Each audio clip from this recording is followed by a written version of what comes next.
bem? Para quem ainda não me conhece, meu nome é Catrine e eu sou professora de Educação Física. E nós vamos ter encontros semanais com muitas curiosidades, diversão e desafios. Vocês estão preparados? Então, vem comigo!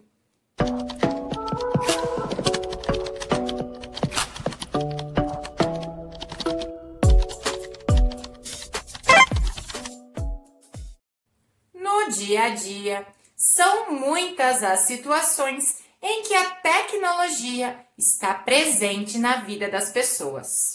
Ela contribui para criar condições de melhoria da qualidade de vida. E na educação física não poderia ser diferente.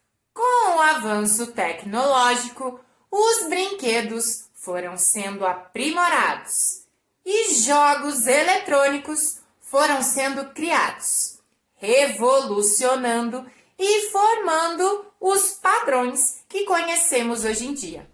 Pac-Man, Mario, Sonic, Pokémon, Candy Crush, Tetris, Fortnite, Minecraft, Free Fire. Na aula de hoje, nós vamos conhecer a evolução dos jogos eletrônicos e depois transformar um deles em realidade. Vamos falar de jogos eletrônicos.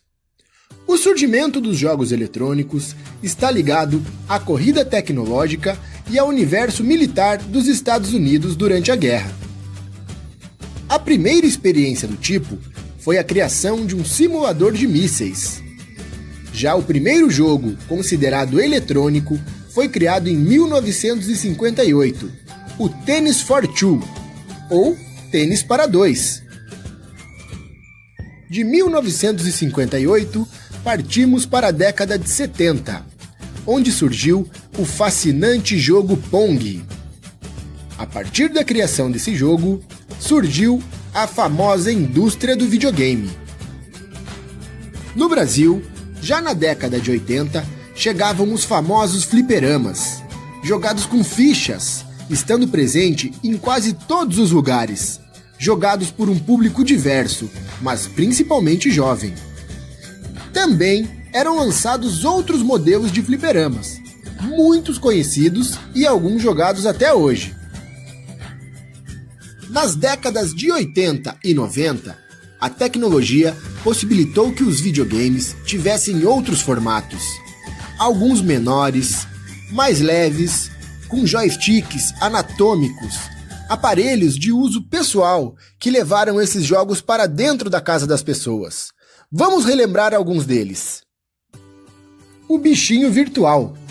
Foi criado o bichinho de estimação virtual. Aquele brinquedo em que se cria um animal de estimação virtual. Que coisa, né? Criaram também um brinquedo eletrônico parecido a um computador. Porém, seu uso mais popular era com livros de perguntas, usualmente com temas escolares, de história, geografia e matemática. O jogo eletrônico portátil, que é aquele jogo contido dentro de um pequeno console portátil, que trazem vários jogos em um só aparelho. O mais famoso e conhecido é o Tetris. Quem aí se lembra? Que eram aqueles blocos de vários formatos que iam caindo e o jogador tinha que achar o melhor encaixe para acumular pontos. A partir do ano 2000, a indústria dos jogos eletrônicos atingiu novos patamares em termos de alcance e tecnologia. Passamos a ter jogos de computador e também para celulares, expandindo assim o consumo a novos públicos de diferentes esferas sociais e também de níveis econômicos. Surgiram então vários jogos para celulares, onde se tornaram passatempo para muitas pessoas até os dias atuais. E com a facilidade do uso da internet, jogadores desafiam adversários em qualquer lugar do mundo. A partir de toda essa tecnologia, os videogames foram melhorando seus gráficos e os jogos passavam a ser cada vez mais reais na visualização do jogador. Os controles cada vez mais anatômicos às mãos e os consoles menores e de alta tecnologia. Quem Alguém aí já imaginou que jogar videogame seria uma profissão? Pois é. Hoje em dia, muitos jovens gastam seu tempo jogando games para treinar e receber um alto valor por isso. Existem muitas competições com públicos lotando ginásios e arenas. Novos tempos, né, pessoal?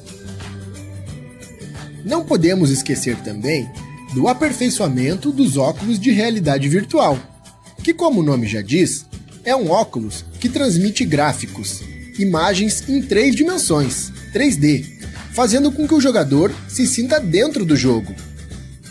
Também nessa época, surgiram os simuladores 3D, 4D, 5D e assim por diante, isso nos parques de diversões. O que são os simuladores? São poltronas que simulam movimentos de uma montanha-russa, por exemplo.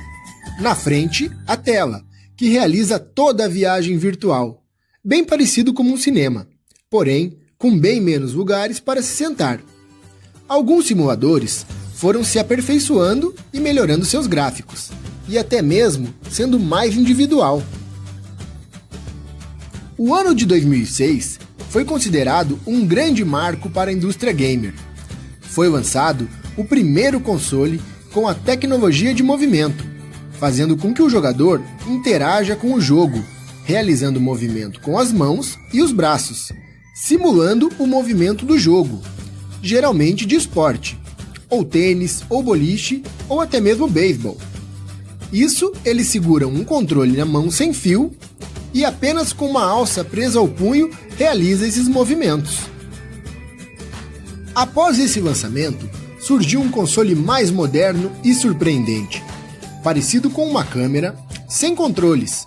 Os comandos são realizados pelas próprias mãos da pessoa que irá jogar. O jogador deve se posicionar à frente dessa câmera, que irá captar todos os movimentos realizados por essa pessoa e reproduzir esses movimentos no jogo. O jogador estará dentro do videogame. Isso é fantástico! Vamos dar uma olhada em tudo isso que eu estou falando para vocês compreenderem melhor.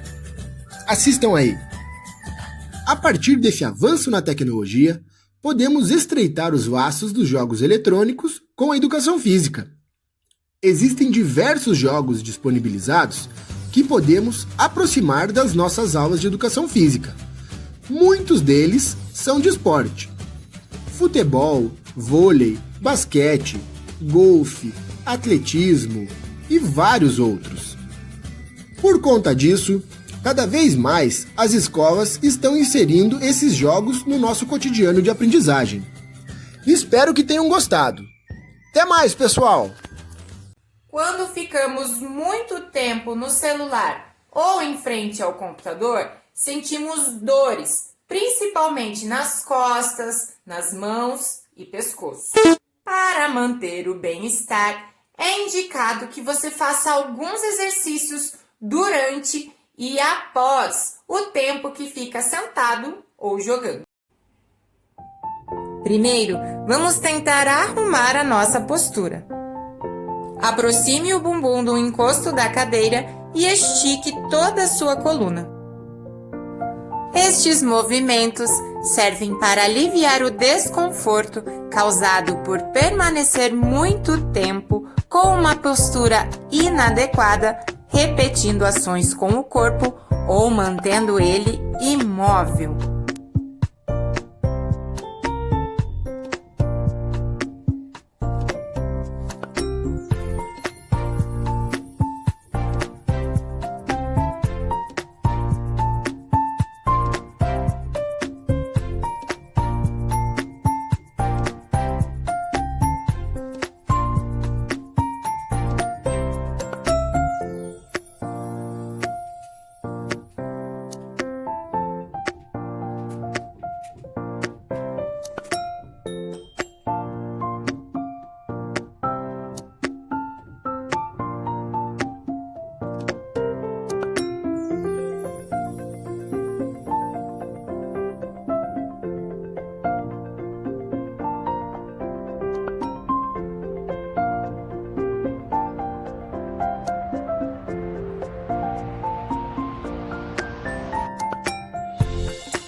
como vocês viram no vídeo, dançar, correr, praticar esportes, lutar, são exemplos de alguns exergames. Eles são ótimos para se movimentar, mas não substituem as atividades físicas.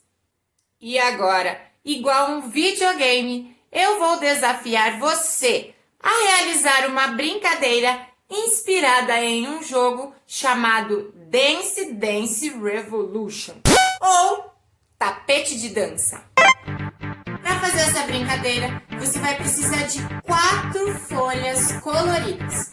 Se você não tiver folha colorida, não tem problema. Você pode pintar uma folha em branco ou usada para realizar essa atividade. Mas precisa colocar nessa ordem que eu vou te mostrar aqui. Você vai colocar em cima, do lado esquerdo, uma folha vermelha. Do lado direito, em cima, uma folha verde. Embaixo, do lado direito, uma folha amarela. E embaixo, do lado esquerdo, uma folha azul. E para brincar, é muito simples. Quando a cor aparecer na tela, você deve pisar sobre ela.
E aí, gostaram das atividades? Vocês conhecem algum outro jogo que não foi mencionado na aula de Educação Física? Tenho certeza que sim, pois são muitos tipos de jogos que existem. Por isso, ainda existem muitas coisas e curiosidades para a gente conhecer. Te espero então na próxima semana para conhecer um pouquinho mais sobre a educação física e a tecnologia. Um grande beijo! Tchau!